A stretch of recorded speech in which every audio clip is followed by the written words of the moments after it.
The Red Pyramid, Chapter 5. We Meet the Monkey. It's Carter again. Sorry, we had to turn off the tape for a while because we were being followed by, well, we'll get to that later. Sadie was telling you how we left London, right? Well, so anyway, we followed Amos down to the weird boat docked at the quayside. I cradled Dad's workbag under my arm. I still couldn't believe he was gone. I felt guilty leaving London without him, but I believe Amos about one thing. Right now, Dad was beyond our help. I didn't trust Amos, but I figured if I wanted to find out what happened to Dad, I was going to have to go along with him. He was the only one who seemed to know anything. Amos stepped aboard the reed boat. Sadie jumped right on, but I hesitated. I'd seen boats like this on the Nile before, but they never seemed sturdy. It was basically woven together from coils of plant fiber, like a giant floating rug. I figured the torches at the front couldn't be a good idea, because if we didn't sink, we'd burn. At the back, the tiller was manned by a little guy wearing Amos's black trench coat and hat. The hat was shoved down on his head so I couldn't see his face. His hands and feet were lost in the folds of the coat. "How does this thing move?" I asked Amos. "You've got no sail." "Trust me," Amos offered me a hand. The night was cold, but when I stepped on board I suddenly felt warmer, as if the torchlight were casting a protective glow over us. In the middle of the boat was a hut made from woven mats. From Sadie's arms, Muffin sniffed at it and growled. "Take a seat inside," Amos suggested. "The trip might be a little rough."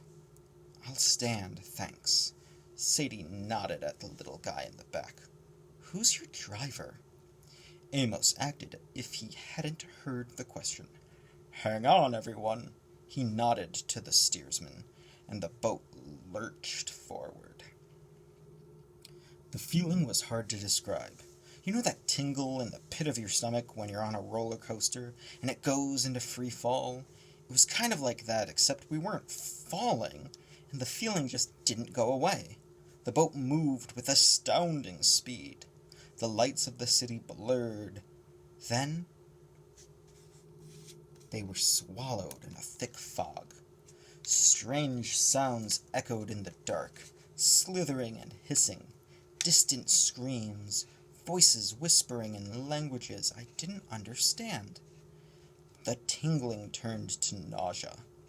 The sounds got louder until I was about to scream myself. Then suddenly the boat slowed, the noises stopped, and the fog dissipated. City lights came back, brighter than before. Above us loomed a bridge, much taller than any bridge in London. My stomach did a slow roll. To the left, I saw a familiar skyline. It was the Chrysler Building, the Empire State Building. "Impossible!" I said. "That's New York." Sadie looked as green as I felt. She was still cradling Muffin, whose eyes were closed.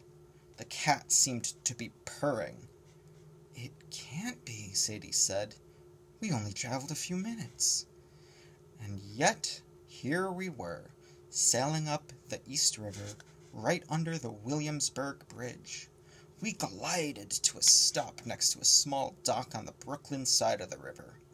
In front of us was an industrial yard filled with piles of scrap metal and old construction equipment. In the center of it all, right at the water's edge, rose a huge factory warehouse, heavily painted with graffiti. The windows were all boarded up. "That is not a mansion," Sadie said. Her powers of perception were really amazing. "Look again." Amos pointed to the top of the building. How did you—" My voice failed. I wasn't sure why I hadn't seen it before, but now it was obvious. A 5-story mansion perched on the roof of the warehouse, like another layer of a cake. "You can't build a mansion up there." Long story, Amos said, but we needed a private location. And is this the East Shore? Sadie asked. You said something about that in London. My grandparents living on the East Shore. Amos smiled. Very good, Sadie. Yes. In ancient times, the east bank of the Nile was always the side of the living, the side where the sun rises. The dead were buried in the west of the river. It was considered bad luck, even dangerous to live there. The tradition is still among our people. Our people, I asked, but Sadie muscled in with another question. So you can't live in Manhattan? She asked. Amos's brow furrowed as he looked across the Empire State Building. Manhattan has other problems. Other gods. It's best we stay separate. Other what? Sadie demanded. Nothing. Amos walked past us to the steersman. He plucked off the man's hat and coat, and there was no one underneath. The steersman simply wasn't there. Amos put on his fedora, folded his coat over his arm, then waved toward a metal staircase that wound all the way up the side of the warehouse to the mansion on the roof. All ashore, he said, and welcome to the 21st Gnome. Gnome? I asked, as we followed him up the stairs, like those little tiny runty guys? Heavens, no, I hate gnomes. They smell horrible. But you said gnome, spelled Nome, as in a district, a region. The term is from ancient times, when Egypt was divided into 42 provinces. Today the system's a little different. We've gone global. The world is divided into 360 gnomes. Egypt, of course, is the first. Greater New York is the 21st. Sadie glanced at me and twirled her fingers around her temple. No, Sadie, Amos said without looking. I'm not crazy. There's much you need to learn. We reached the top of the stairs, looking up at the mansion. It was hard to understand what I was seeing. The house was at least 50 feet tall, built of enormous limestone blocks and steel-framed windows. There were hieroglyphs engraved all around the windows, and walls were lit up so the place looked like a cross between a modern museum and an ancient temple. But the weirdest thing was that if I glanced away, the whole building seemed to disappear. I tried several times just to be sure. If I looked for the mansion from the corner of my eye, it wasn't there. I had to force my eyes to refocus on it, and even that took a lot of willpower. Amos stopped before the entrance, which was the size of a garage door. A dark, heavy square of timber with no visible handle or lock. After you, Carter. How do you think? Great, another mystery. I was about to suggest we ram Amos's head against it and see if that worked. Then I looked at the door again, and I had the strangest feeling. I stretched out my arm, slowly, without touching the door. I raised my hand, and the door followed my movement, sliding upward until it disappeared into the ceiling. Sadie looked stunned. How? I don't know, I admitted, a little embarrassed. Motion sensor, maybe? Interesting. Amos sounded a little troubled. Not the way I would have done it, but very good nonetheless. Remarkably good. Thanks, I think?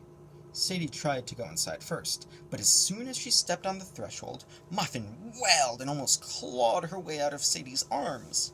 Sadie stumbled backwards. What was that about, Cat? Oh, of course, Amos said. My apologies. He put his hand on the cat's head and said, very formally, You may enter. The cat needs permission? I asked. Special circumstances, Amos said, which wasn't much of an explanation. But he walked inside without saying another word. I think it's a vampire cat, guys. We followed, and this time, Muffy stayed quiet. Oh my God, Sadie's jaw dropped. She craned her neck to look at the ceiling, and I thought the gum might fall out of her mouth. "Yes," Amos said, "this is the Great Room." I could see why it was called that. The cedar-beamed ceiling was 4 stories high, held up by carved wood pillars engraved with hieroglyphs. A weird assortment of musical instruments and ancient Egyptian weapons decorated the walls. 3 levels of balconies ringed the room, with row of doors all looking out of the main area. The fireplace was big enough to park a car in, with a plasma screen TV above the mantel, and massive leather sofas on either side. Whew! On the floor was a snakeskin rug, except it was 40 feet long and 15 feet wide, bigger than any snake could be. Outside, through glass walls, I could see the terrace that wrapped around the house. It had a swimming pool, a dining area, a blazing fire pit, and at the far end of the great room was a set of double doors marked with the Eye of Horus, and chained with 6 padlocks. I wonder what could possibly be behind them. But the real showstopper was the statue in the center of the great room. It was 30 feet tall, made of black marble. I could tell it was of Egyptian god because the figure had a human body and an animal's head, like a stork or a crane, with a long neck and a really long beak. The god was dressed ancient style in a kilt, sash, neck collar. He held a scribe's stylus in one hand and an open scroll in the other, as if he had just written the hieroglyphs inscribed. There was another Ankh, the Egyptian looped cross with a rectangle traced around the top. "That's it!" Sadie exclaimed. "Prank!" I stared at her in disbelief. "All right, how can you read that?" "I don't know," she said, "but it's obvious, isn't it? The top one is shaped like the floor plan of a house." "How did you get that? It's just a box." The thing was, she was right. I recognized the symbol, and it was supposed to be a simplified picture of a house with a doorway. But that wouldn't be obvious to most people, especially people named Sadie. Yet she looked absolutely positive. "It's a house," she insisted, "and the bottom picture is the Ankh, the symbol for life, Per-Ankh, House of Life." "Very good, Sadie." Amos looked impressed. "And this is a statue of the only god still allowed in the House of Life. At least, normally. Do you recognize him, Carter?" Just then it clicked. The bird was an ibis, an Egyptian river bird. "Thoth," I said, "the god of knowledge. He invented writing." "Indeed," Amos said. "Why the animal heads?" Sadie asked. "All those Egyptian gods have an animal head. They look so silly." "Well, they don't normally appear that way," Amos said. "Not in real life." "Real life?" I asked. "Come on, you sound like you've met them in person." Amos's expression didn't reassure me. He looked as if he were remembering something very unpleasant. "The gods could appear in many forms, usually fully human or fully animal, but occasionally as a hybrid form like this. They are primal forces, you understand, a sort of bridge between humanity and nature. They are depicted with animal heads to show that they exist in 2 different worlds at once. Do you understand?" "Not even a little," Sadie said. Amos didn't sound surprised.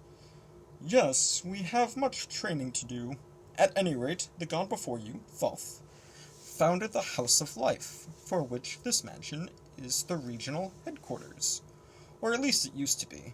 I'm the only member left in the 21st Gnome. Or, I was until you 2 came along." Hang on. I had so many questions I could hardly think where to start. What is the House of Life? Why is Thoth the only god allowed here? And why are you... "Carter, I understand how you feel." Amos smiled sympathetically. "But these things are better discussed in daylight. You need to get some sleep, and I don't want you to have nightmares. You think I can sleep? Meow. Muffin stretched in Sadie's arms and let loose a huge yawn. Oh gosh, now I'm yawning. Amos clapped his hands. Kafoo! I thought he'd sneezed because Kafoo just sounded so weird to me. But then, a little dude about 3 feet tall with gold fur and a purple shirt came clambering down the stairs. Took me a second to realize that it was just a baboon wearing an LA Lakers jersey. The baboon did a flip and landed in front of us. He showed off his fangs and made a sound that was half a roar, half a belch. His breath smelled like nacho-flavored Doritos. All I could think to say was, the Lakers are my home team. The baboon slapped his head with both hands and belched again. Ho-ho, Kafoo likes you, Amos said. You'll get along famously. Right, Sadie looked dazed. You've got a monkey butler? Why not? Muffin purred in Sadie's arms as if the baboon didn't bother her at all. Arg! Kafoo grunted at me, and Amos chuckled. He wants to go one-on-one with you, Carter, to, see your game. I shifted from foot to foot. Yeah, sure, maybe tomorrow, but how can you understand? Carter, I'm afraid you'll have a lot to get used to, Amos said. But if you're going to survive and save your father, you have to get some rest. Sorry, Sadie said. Did you say survive and save our father?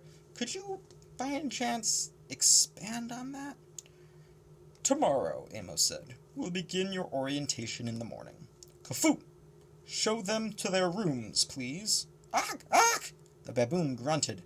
He turned and waddled up the stairs. Unfortunately, the Lakers jersey did not completely cover his multicolored rear.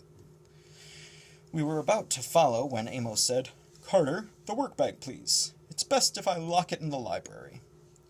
I hesitated. I'd almost forgotten the bag on my shoulder, but it was all I had left of my father. I didn't even have our luggage because it was still locked up in the British Museum.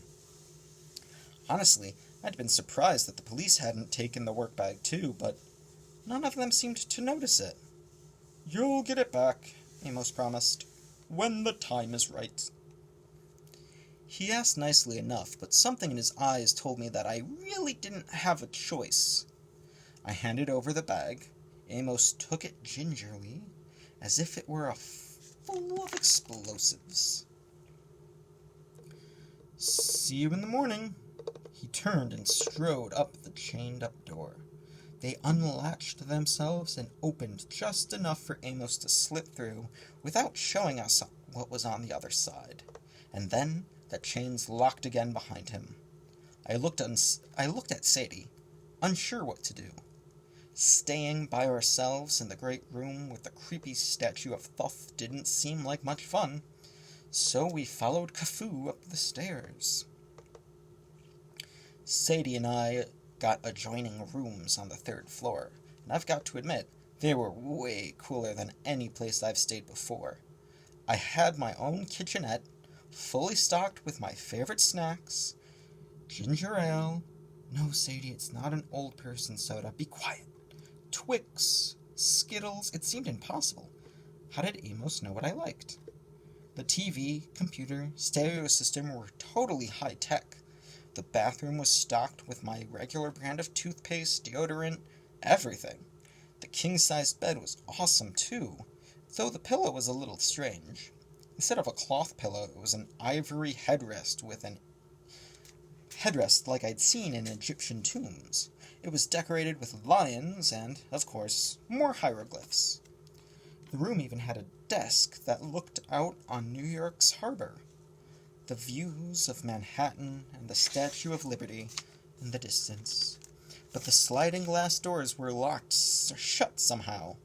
That was my first indication that something was wrong. I turned to look for Kafoo, but he was gone. The door to my room was shut. I tried to open it, but it was locked. A muffled voice came from the next room. Carter? Sadie? I tried the door to her adjoining room, but it was locked too. "We're prisoners," she said. "Do you think Amos... Can we trust him?" After all I'd seen today, I didn't trust anything, but I could hear the fear in Sadie's voice. It triggered an unfamiliar feeling in me, like I needed to reassure her. The idea seemed ridiculous. Sadie had always seemed so much braver than me. Doing what she wanted, never caring about the consequences. I was the one who got scared. But right now, it felt like I needed to play a role I hadn't been in a long time. A big brother. "It'll be okay." I tried to sound confident. "Look, if Amos wanted to hurt us, he could have done it by now. Try to get some sleep." "Carter?" "Yeah?" "It was magic, wasn't it? What happened to Dad at the museum? Amos's boat? This house? It's all magic." "Yeah, I think so." I could hear her sigh. "Whew, good. At least I'm not going mad." "Don't let the bedbugs bite," I called, and then I realized I hadn't said that to Sadie since we lived together in Los Angeles, back when Mom was still alive. "I miss Dad," she said. "I hardly ever saw him." My eyes got a little teary, but I took a deep breath. I was not going to go all week. Sadie needed me. Dad needed us. "We'll find him," I told her. Pleasant dreams. I listened, but the only thing I heard was Muffin meowing and scampering around, exploring the new space. At least she didn't seem unhappy. I got ready for bed and crawled in. The covers were comfortable and warm, but the pillow was just weird. It gave my neck cramps, so I put it on the floor and just went to sleep without it. My first big mistake. Thus ends Chapter 5. Tune in next week for Chapter 6, Breakfast with a Crocodile.